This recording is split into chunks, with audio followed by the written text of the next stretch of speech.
김정은 총비서가 지난달 25일부터 어제 새벽까지 북한 전역에서 진행된 미사일 발사를 모두 현장에서 지휘했습니다. 한 달 가까운 비공개 활동 기간 군사행보에 주력한 겁니다. 북한은 그동안 발사한 미사일들이 남한 비행장과 군사 지휘시설, 항구 타격을 목표로 한 것이었으며 모두 전술핵 사용을 상정한 것이었다고 밝혔습니다.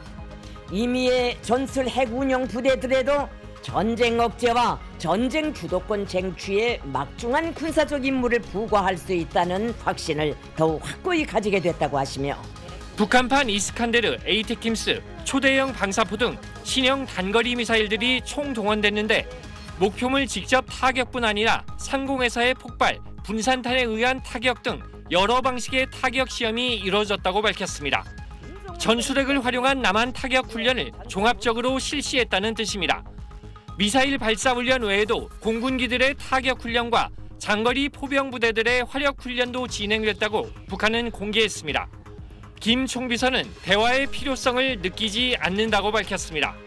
계속 대화와 협상을 운운하고 있지만 우리는 적들과 대화할 내용도 없고 또 그럴 필요성도 느끼지 않는다고 하시면서 ICBM 발사나 핵실험 같은 더 강력한 도발에 나설 가능성도 시사했습니다. 우리는 더 강력하고 단호한 의지와 행동으로서 적들에게 더욱 명백한 신호를 보내야 한다고 하셨습니다. 김 총비서의 훈련 참관에 부인 리설주가 함께한 모습도 포착돼 눈길을 끌었습니다. SBS 안정식입니다. 한미가 지난달 25일 새벽 평북 태천 발사 단거리 탄도미사일로 포착한 건 실은 저수지에서 쏜 소형 잠수함 발사 탄도미사일 SLBM이었습니다. 크기는 작지만 파괴력은 재래식 탄두를 압도하는 전술핵 탄두 탑재를 모의한 시험 발사라고 했습니다. 수중 발사장들에서의 탄도미사일 발사 능력을 숙련시키고 신속 반응 태세를 검열하는데 SLBM 저수지 발사는 어떤 나라도 시도한 적 없는 기상천외한 방식입니다. 플로팅 도크라는 수상 구조물에서 SLBM 발사관을 물밑으로 잠기게 했다가 수중 발사하는 겁니다. 플로팅 도크는 바다에서 SLBM을 수중 사출 실험할 때 사용되곤 하지만 통상적으로 실전에선 쓰지 않습니다. 북한은 곳곳에 저수지와 호수를 SLBM 발사 플랫폼으로 활용해 기습 효과를 극대화하겠다는 의도입니다. 지난 4일 일본을 통과한 중거리 탄도미사일은 한반도 정세에 대한 경고 차원의 신형 미사일 발사라고 주장했습니다. 탄두와 엔진의 모양이 기존 중거리와 조금 다른 형태인데 업그레이드된 신형 중거리 미사일일 가능성이 있습니다. 탄두가 묵직하고 보조 엔진이 없는 점에서 신형으로 보이는데요. 메인 엔진이 스스로 방향 전환을 하는 기술이 적용된 진보된 미사일로 분석됩니다. 북한은 1년의 시험 발사를 목적하는 시간과 장소에서 목적하는 만큼 타격할 태세를 발휘한 7차례 전술핵 발사 훈련이라고 명명했습니다. 전술핵 기반의 미사일을 보다 은밀하고 강력하게 운용하겠다는 자신감으로 풀이됩니다. SBS 김태훈입니다. 북한이 지난 8일 전투기 150대를 동원해 대규모 공중훈련을 벌였다며 사진들을 공개했습니다.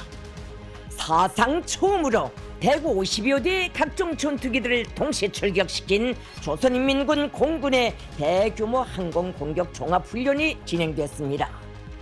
북한 전역의 공군기지에서 전투기가 출격한 것으로 보이는데 열악한 항공전력을 보유한 북한이 뜰 수 있는 전투기를 총동원했다는 평가입니다. 만성적인 연료 부족에 시달리는 북한에선 전투기 훈련도 정상적으로 이루어지지 않는데 이 같은 대규모 훈련은 매우 이례적이라는 분석입니다. 1년 내내 그렇게 탈 연료가 없고 집중적 훈련을 하는 거예요. 그러니까 동시에 150대가 떠서 하는 거는 좀 이례적이지. 북한은 대규모 공중훈련이 지상 목표 타격과 공중전 수행 능력을 판정하고 신형 공중무기 체계들의 신뢰성을 검증한 거라고 주장했습니다. 이틀 앞선 지난 6일에도 북한 전투기와 폭격기 12대가 편대 비행을 하며 우리 군이 자체적으로 설정한 북쪽 특별 감시선을 넘었습니다. 당시 우리 군은 F-15K 등 전투기 30여 대가 긴급 출격해 대응했다고 밝힌 바 있는데 이틀 뒤 이뤄진 북한의 대규모 항공훈련은 알리지 않았습니다. 이에 대해 우리 군은 대규모 항공훈련에선 북한 전투기들이 특별 감시선을 넘지 않은 점을 고려했다면서 대응 비행을 준비하던 F-35 등의 우리 항공 전력도 출격하진 않았다고 전했습니다. SBS 이대욱입니다.